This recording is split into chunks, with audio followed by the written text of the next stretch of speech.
দৈনিক 200 বার লা ইলাহা ইল্লাল্লাহ, লা ইলাহা ইল্লাল্লাহ, লা ইলাহা ইল্লাল্লাহ। পারবো না বাবা? ইল্লাল্লাহ ইল্লাল্লাহ ইল্লাল্লাহ ইল্লাল্লাহ ইল্লাল্লাহ শক্ত করে কলবের মধ্যে ধাক্কা দিয়া, জরব দিয়ে দিয়া কলবের মরিচাগুলি দূর হবে। আল্লাহ রাসূল বলছেন, কোরআন আয়াত বলছেন, কাল্লা বাল রান আলা কুলুবিহিম। আল্লাহ পাক বলে তুমি এইভাবে আল্লাহর জিকির করো। হাদিসের মধ্যে আসছেন, জিকিরের জরব দিলে কলবের মরিচা দূর হবে। এটা পুরুষ নাই, মহিলা নাই, সবার জন্য। ইল্লাল্লাহ ইল্লাল্লাহ ইল্লাল্লাহ ইল্লাল্লাহ ইল্লাল্লাহ ইল্লাল্লাহ ইল্লাল্লাহ ইল্লাল্লাহ, এভাবে 400 বার। পারবো না? আল্লাহ আল্লাহ আল্লাহ আল্লাহ আল্লাহ আল্লাহ আল্লাহ আল্লাহ। এত মধুর নাম পৃথিবীতে আর নাই কোথায় বাবা। তুমি জৈফা দেখো, তুমি বসে বসে তসবিহ হাতে নিয়ে জপো, চক্ষু বন্ধ করে ডাকো আল্লাহ আল্লাহ আল্লাহ আল্লাহ আল্লাহ।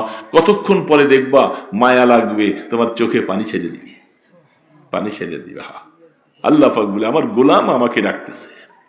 তোমার একটা বাচ্চা, ছোট বাচ্চা বিছানার মধ্যে শুইয়া মা মা মা মা মা মা বলে যখন ডাকতে থাকে, মায়ের হাতে আর কাজ উঠে না, কাজকর্ম ফেলে দিয়া দৌড়ে দেয়া বাচ্চাকে বুকে নিয়ে দুধ দেয় আর গালের মধ্যে চুমা দেয়, বাচ্চার চোখের পানিগুলি মুছা দেয়। আল্লাহ পাক বলে তোমার বাচ্চাটার জন্য তোমার যত মায়া লাগছে, আমার গোলাম যখন আমাকে আল্লাহ বলে বলে ডাকে, আমার গোলামের জন্য আমার অত মায়া লাগে। এই জন্য ডাকবা বাবা, বাবা ডাকবা, ভুলে থেকো না। আল্লাহকে সারা দিনে একটু ডাকো, পারো না বাবা? একটু সময় পাওয়া যায় না? সময় পাওয়া যায়, সময় বাইর করলে পাওয়া যায়। তুমি চেষ্টা করলে আল্লাহ দিবে তোমাকে সময়।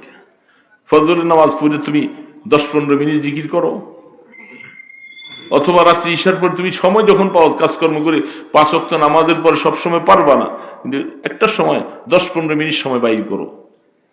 ফজরের নামাজ পড়তে উঠলে একটু আগে উঠা দাও, উঠা অজু টজু সাইরা সুন্নত পড়া জামাত নামাজ পড়ার আগে দিয়া, অথবা ফজর নামাজ পড়া মসজিদে যাওয়া নেই, ঘরেই পড়ছো, তুমি কিছু আল্লাহর জিকির করো। মোবাইল বন্ধ, বাতি বন্ধ, তসবির হাতে নিয়ে আল্লাহকে ডাকবা। পারবো না রে বাবা। আল্লাহ সুবহানাহু তাআলা মুমিনের কতগুলি বৈশিষ্ট্য দিয়েছেন। কি বলেন? আমরা মুমিন তো, আমরা আশা আছে না নাই? আমরা সকলে মুমিন না? ঈমানদার না সন্দেহ আছে? আমরা ঈমান আনছি, আল্লাহকে বিশ্বাস করেছি, রাসূলকে আমরা নবী হিসাবে স্বীকার করেছি, পরজীবনকে আমরা বিশ্বাস করি, কিয়ামতের দিবসকে বিশ্বাস করি, কবরে আযাব হবে অথবা শান্তি হবে, এটাও আমরা বিশ্বাস করি। কি বলেন? এটা আমাদের বিশ্বাসে আছে না নাই? কিয়ামত প্রতিষ্ঠিত হবে, ওয়াল বা'স বা'দাল মাউত, সেদিন নেকের ওজন হবে, বদির ওজন হবে। পৃথিবীর সমস্ত মানুষকে সেদিন উঠা লাগবে। এই কথাগুলি আমরা সকলে বিশ্বাস করি তো? এগুলা ঈমানের অংশ, এটাই ঈমানে মুফাসসাল। আমানতু বিল্লাহ ওয়া মালাইকাতিহি ওয়া কুতুবিহি ওয়া রুসুলিহি ওয়াল ইয়াউমিল আখিরি ওয়াল কদরি খাইরিহি ওয়া শাররিহি মিনাল্লাহি তাআলা ওয়াল বা'স বা'দাল মাউত। এই কতগুলি কথা, এগুলা বিশ্লেষণ অনেক লম্বা লম্বা। সামগ্রিকভাবে এই কথার উপরে ঈমান আর বিশ্বাস রাখলে তাকে মুমিন বলা হয়। 1 নম্বর হলো আল্লাহর উপর ঈমান আনতে হবে। সমস্ত ক্ষমতার মালিক আল্লাহ, হায়াতের মালিক আল্লাহ, মওতের মালিক, ইজ্জতের মালিক। বলেন আমার সাথে, ইজ্জতের মালিক, বেইজ্জতির মালিক, ভালো মন্দ সব ফয়সালা করার মালিক। আল্লাহর উপর ঈমান আনা, সমস্ত তার গুণগুলাকে সামনে রেখে অন্তর থেকে বিশ্বাস করা। ওয়া মালাইকাতিহি, আল্লাহ পাকের ফেরেশতা আছে না নাই? কত আছে? কয়েক কোটি। তাহলে প্রথম বিশ্বাস করতে হবে আল্লাহ পাকের ফেরেশতা আছেন। এরা পুরুষও নয়, মহিলাও নয়। কাফের মুশরিকেরা ফেরেশতাদেরকে মহিলা বলে। যত মহিলা ফেরেশতা আছে সব আল্লাহর, এটা আল্লাহর নামে বদনামি ছড়ায় তারা। তাহলে সমস্ত ফেরেশতারা তারা পুরুষ নয়, মহিলা নয়। এদের খাওয়ার প্রয়োজন নাই, ঘুমের প্রয়োজন নাই, এদেরকে দেখা যায় না, তারা আমাদেরকে দেখে। এরা নূরের দ্বারা সৃষ্টি, এদেরকে বলা হয় ফেরেশতা, মালাইকা। বিশ্বাস করি তো? কত সংখ্যক আছে এটার হিসাব বেগাইর হিসাব। রাসূল করিম সাল্লাল্লাহু আলাইহি ওয়াসাল্লাম, আল্লাহর নামটা বললে একটু দুরূদ পড়েন, সাল্লাল্লাহু আলাইহি ওয়াসাল্লাম বলবো তো।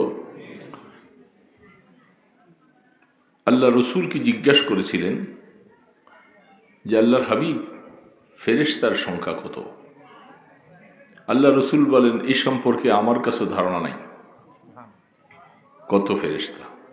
তবে একটা ধারণা আছে, তোমাদেরকে বুঝবার জন্য বলে দিচ্ছি। পৃথিবীর প্রথম থেকে আল্লাহ পাক সপ্ত আসমানের উপরে একটা মসজিদ বানাইছেন।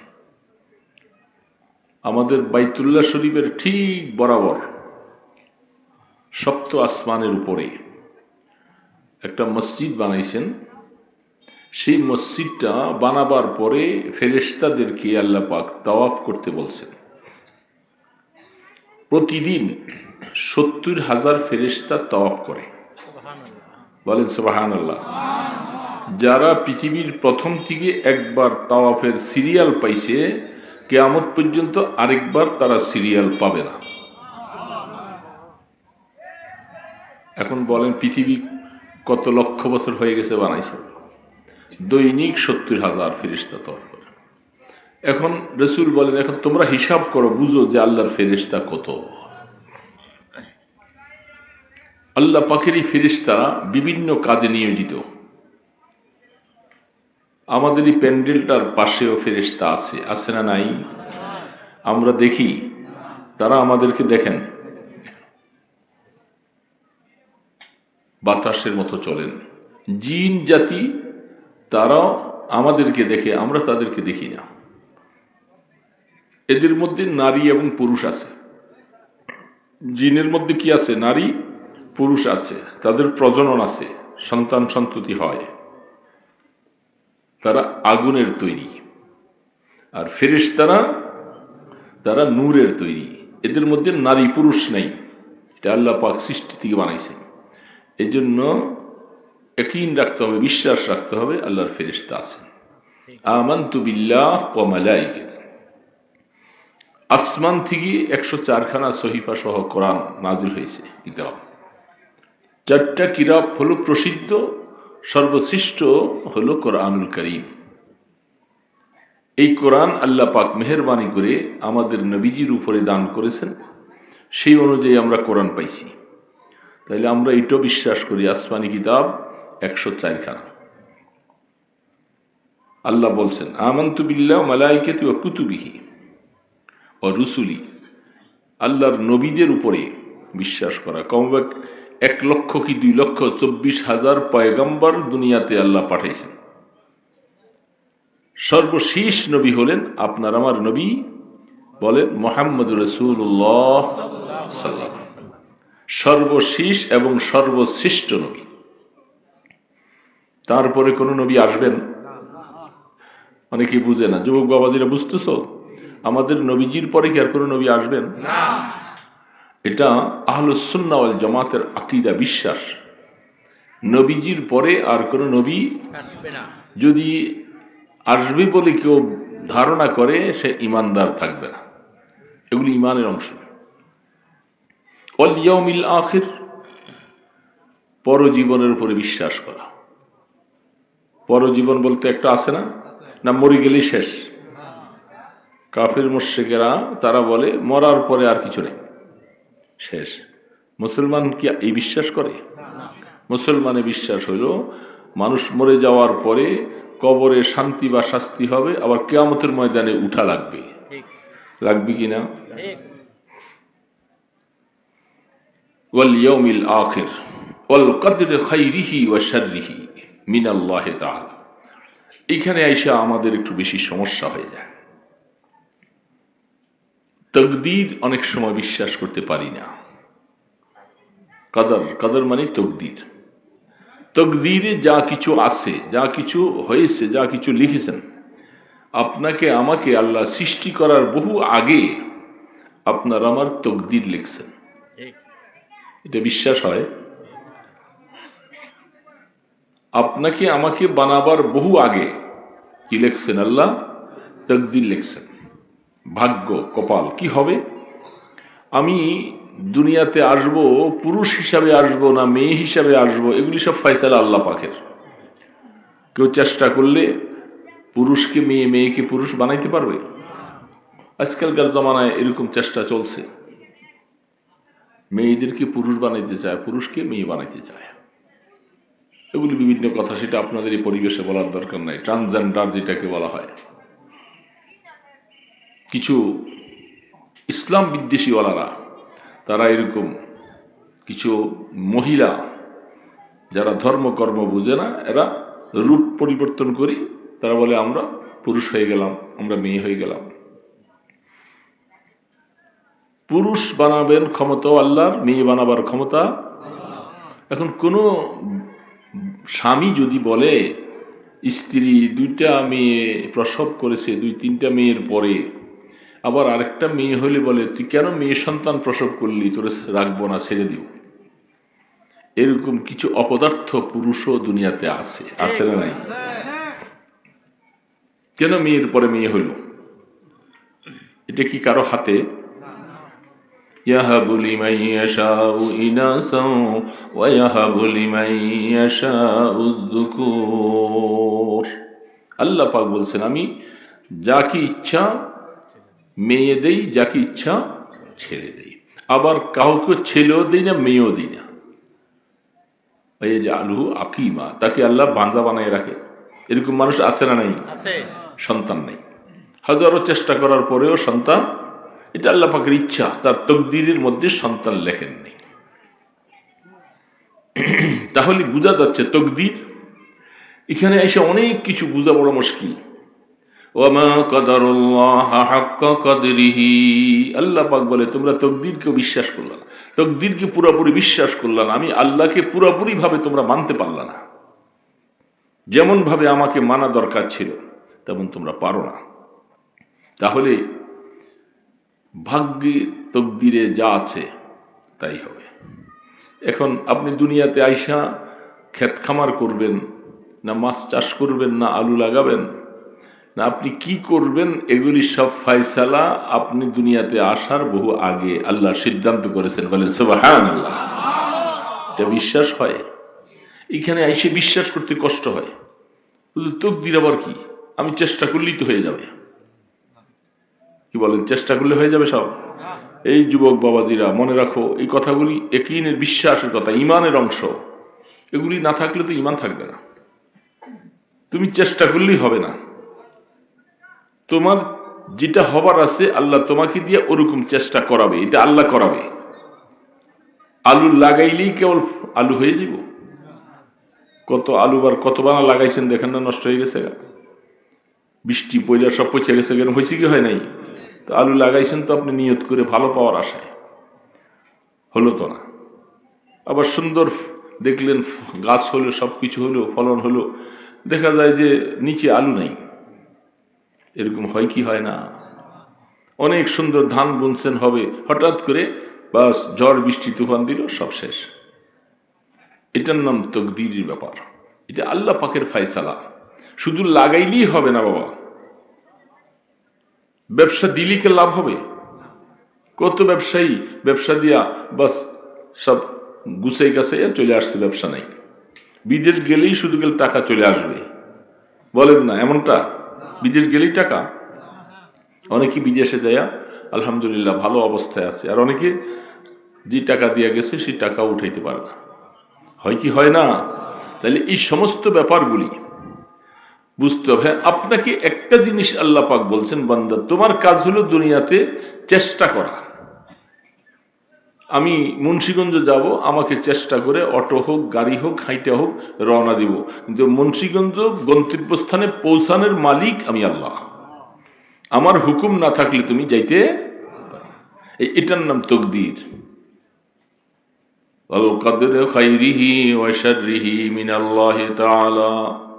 যা কিছু ভালো হচ্ছে এগুলি আল্লাহর তরফ থেকে, যা মন্দ হচ্ছে এটাও আল্লাহর তরফ থেকে। বন্দার কামাইবার কোনো ক্ষমতা নাই, কিন্তু বন্দাকে আল্লাহ পাক বলছে তুমি চেষ্টা করবা। তুমি আবার হাত পা গুছাইয়া বসে থাকতে আমি বলি নাই। তোমার কাজ হলো আলু লাগানো, লাগাবার পরে বলবো আল্লাহ তুমি আমার ফসলে বরকত দিও। এটা কার কাজ? মোমেনের কাজ। আর কাফের মুশরিকরা লাগাবে, তারা কোনোদিন বলবে না যে আল্লাহ আমার আলুতে বরকত দিও। এরা নিজেরাই সব পারে। কি বলেন, বুঝতেছেন তো? এটার নাম তকদির। তকদির লেখা হয়েছে। দুনিয়াতে আসার আগে আমি আর আপনি মায়ের গর্ভে যখন ছিলাম, তখন 120 দিন যাওয়ার পরে মায়ের গর্ভে বীর্য আকারে ছিলাম, এটাকে রক্ত বানাইছেন আল্লাহ। কোরআন শরীফে আল্লাহ পাক বলছেন সুম্মা খালাকনান নুতফাতা আলাকাতান ফাখালাকনাল আলাকাতা মুদগাতান ফাখালাকনাল মুদগাতা ইযামা ফাকাসাউনাল ইযামা লাহমা সুম্মা আনশানাহু খালকান আখার ফাতাবারাকাল্লাহু আহসানুল খালিকিন। সুবহানাল্লাহি। আল্লাহ পাকের কোরআন বলছে যে আমি বীর্য থেকে একটা রক্তের ফোঁটা বানাইছি, রক্ত থেকে আমি এটাকে আস্তে আস্তে করে গোশতের দিকে দিয়েছি, গোশতকে পরে আবার এটাকে হাড্ডি দিয়েছি, হাড্ডি দেওয়ার পরে এটার পরে চামড়া দিয়ে আবৃত করেছি, করে করে আমি সুন্দর একটা মানুষ বানিয়েছি। আমি আল্লাহ কত সুন্দর বানানেওয়ালা। সুবহানাল্লাহ। বানানেওয়ালা জাত কে? এই জন্য মায়ের গর্ভে আমি আপনি যখন ছিলাম, আমার মায়ও জানতো না, বাবাও জানতো না, আমরাও কিছু জানতাম না। এই সন্তান হিসাবে 340-এ 120 দিন, প্রতি 40 দিন পর পর পরিবর্তন হতো। মার খবর নাই, বাবারও খবর নাই। এই বীর্যটাকে আল্লাহ পাক কুদরতের দ্বারা ফেরেশতা পাঠাইয়া দিছে, সেখানে ফেরেশতার মাধ্যমে এটাকে, এই নুতফাটাকে পরিবর্তন করে সুন্দর করে সানবাইসন করে এটাকে আল্লাহ পাক রক্তে পরিণত করেছেন। রক্ত থেকে গোশত, গোশত থেকে হাড্ডি, হাড্ডি থেকে চামড়া, এইভাবে বানিয়েছেন। ওই সময় যখন মানুষ বানাবার জন্য আল্লাহ পাক সিদ্ধান্ত নিয়েছেন আপনাকে আমাকে দুনিয়াতে পাঠাবেন, তখন একজন ফেরেশতা পাঠায়, যাও আমার এই বান্দার তকদীরের মধ্যে 4টা কথা লিখে দাও। কয়টা বাবা? 4টা। 4টা কথা লিখে দাও। একটা হলো এই লোকটা, এই ছেলে বা মেয়ে হবে, যেটাই হবে, সে দুনিয়াতে কতদিন বাঁচবে, কতদিন। ইচ্ছা করলে কি হায়াত বাড়ানো যাবে? গ্রামগঞ্জের মানুষ তো আমরা অনেক মা বোনরাও আছে, মনে হয় আছে নাকি আশপাশে কোথাও? এটা শুনে বিশ্বাস করা দরকার। কি অনেক সময় আলোচনা লম্বা লম্বা অনেক কথাই শোনা হয়, দরকারি কথাগুলি অনেক সময় বলা হয় না, শোনা হয় না। সামনে অনেক জায়গা খালি, আপনারা আইসে কাল পিছনে বসতেছেন কেন? এই যে সামনে জায়গাগুলি কত খালি, ওই আইসা পিছনে বসে। আমার সামনে লোক নাই, পিছনে লোক, ওই লাইটের কারণে চেহারা দেখি না সবার, আইসে সবাই কাল পিছনে বসতেছে। একটু সামনে আসেন না রে বাবা, সামনে আসলে লাভ হবে। এত দূরে আমি আপনার মাইকও তো লাগে না, আপনারা যারা বসছেন একটু মুখে মুখে বললেও শোনা যায়, শুধু মা বোনরা কেউ থাকলে তারা বুঝবে। সামনে আসলে লাভ, কাছে আসেন, কাছে আসেন বাবা। সাহাবাই কেরাম আল্লাহ রসুল সবসময় কাছে বসার চেষ্টা করত, কাছে বসে বসে শোনার চেষ্টা করত। যত কাছে তত ফায়দা বেশি, লাভ বেশি, হেদায়েতের ফায়দা। ওই পিছনে এসে না বসে আপনার সামনে চলে আসে। তো যখন আপনাকে আমাকে আল্লাহ পাক দুনিয়াতে পাঠাবেন, 4টা কথা লিখে দেওয়ার জন্য বলা হয়। কয়টা কথা ভাই? 4টা কথা। প্রথম নম্বর হলো এই বাচ্চাটা পৃথিবীতে যাওয়ার পরে সে কয়দিন বাঁচবে। জন্ম হয়েই শেষ হয়ে যেতে পারে, অথবা 2 বছর পরে, 4 বছর পরে চলে যায়, আবার 10 বছর পরে চলে যায়। এরকম হয় কি হয় না? তার হায়াত কতদিন, সে কোথায় মৃত্যুবরণ করবে, তার জায়গাটা কোথায়, কি সমীরনগর নাকি আপনার এই কি জানি কয় আশপাশে আরো কি কি জানি আছে, কানাইনগর না আলীনগর না আলীটেক নাকি এখানে কি জানি কয় চর, লাল মিয়ার চর, এটা লেখা। যদি সৌদি আরবে আপনার আমার মৃত্যু লিখে থাকে, আপনাকে আল্লাহ কোনো না কোনো সিস্টেম করে সেখানে পাঠাই, হয়তো বিদেশের উদ্দেশ্যে যাবেন, নতুবা ওমরার উদ্দেশ্যে যাবেন, নতুবা হজের উদ্দেশ্যে যাবেন, অথবা কোনো না কোনো একটা কারণে আল্লাহ সেখানে পাঠাবে। তারপর পরে হঠাৎ করে শোনা যাবে তার মৃত্যু হয়ে গেছে। হজ করতে যায় কত মানুষ মারা যায় না, তার মৃত্যুটা কোথায় হবে সেখানে আল্লাহ পাঠাবে। ইচ্ছা করলে আপনি ঘরে মৃত্যুবরণ করতে পারবেন না। 3 নম্বর, দুনিয়াতে আসার পরে আমার রিজিক কি হবে। কি হবে বাবা, বুঝতেছেন কথা? এই পিছনের বাবাদিরা শুনতেছো তো, অনেকে ছেলে মানুষ শুনে নাও কয়, আমি দুনিয়াতে আইসে আমার রিজিকটা কি হবে, আমি কি খাবো, এই রিজিকটা আমার হায়াত যতদিন বাঁচবো ততদিন খাবো, রিজিক কি হবে। হাদিসে পাওয়া যাচ্ছে, তুমি যদি 4 হাতে হাত 2টা আরো 2 হাত হাওলাত করেও যদি কামাই করার জন্য তুমি খুব চেষ্টা করো, একেবারে বিশাল হয়ে যাবে, বাড়ি গাড়ি করবো, বিল্ডিং অট্টালিকা করব, আল্লাহ পাক বলে তো তকদির আমি যেটুকু লিখে দিছি এতে একটা পয়সাও বেশি পাবি না। বড় কঠিন কথা, হাজারো চেষ্টা করতে পারবেন আপনি, হবে না। যেটা আপনার আমার তকদিরে লেখা হয়েছে ওইটাই আসবে। আপনি কয়েক বাড়ির মালিক হবেন না বিল্ডিং এর মালিক হবেন, আপনার ব্যবসা উন্নত হবে কি হবে না, আলু কত মন পাবেন কি পাবেন, এগুলি সব লেখা। কয়টা হলো খেয়াল নাই, তো খেয়াল না থাকলে তো আমি কার কাছে কথা বলবো, কয়টা বলছি। এটা একটু প্রশ্ন করলাম, দেখি আপনাদের মনোযোগ আছে কিনা। এই জন্য প্রথমটা কি বলছি,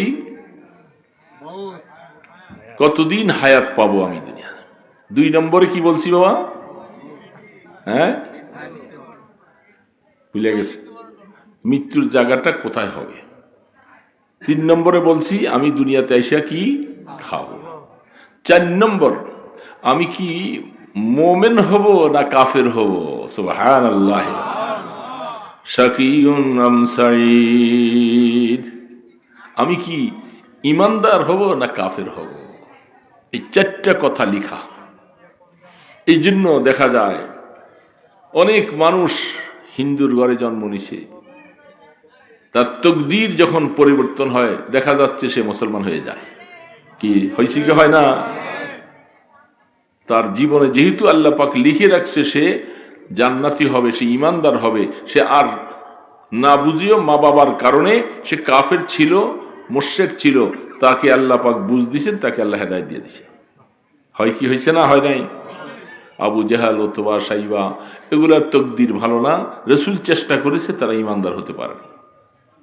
আল্লাহ রসুলের মসজিদে না মদিনা শরীফে একটা ইহুদির ছেলে, তার বাবা ইহুদি, ইহুদিরা মুসলমানের দুশ্মন। শুনছেন তো ইহুদির কথা, একটা ইহুদি আর একটা নাসারা, একটা ইহুদি আর একটা নাসারা। ইহুদিরা মুসা আলা নবী আলাইহিস সালামের উম্মত ছিল, এটা কিন্তু গালি না, তাদের আমাদেরকে যেরকম মুসলিম বলা হয় তাদের উম্মতকে ইহুদি বলা হতো, এবং ঈসা আলাইহিস সালাম উম্মতকে তাদেরকে নাসারা বলা হতো। এখন ওই ছেলেটা ইহুদি, জি হুজুর কথা বললাম, ওই ছেলেটা ইহুদি, বাবা ইহুদি,